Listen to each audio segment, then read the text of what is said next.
Magandang araw po sa inyong lahat.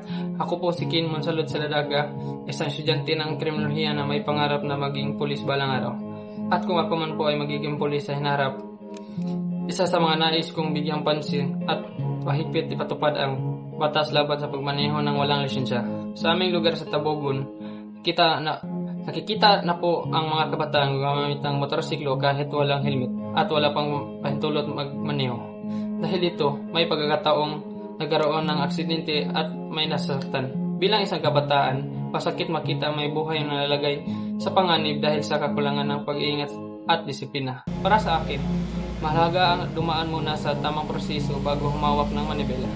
Hindi sapat marunong lamang magpatakbo ng sasakyan. Kailangan ding alam ang batas trapiko at ang tamang asal sa kalsada. Ang pagkakaroon ng lisensya ay patunay na handa akuin ang responsibilidad bilang maayos na driver. Kapag naging pulis ako, nais kong kayatin ang bawat isa, lalo na ang kabataan na pairalin ang pagiging maingat at masunirin sa batas. Sa simpleng pagsusunod sa mga alintuntunin, makakatulong tayo upang maiwasan ang sakuna at mapanatili ang kaayusan sa ating komunidad. Naniniwala ako na ang tunay na disiplina ay nagsisimula sa sarili.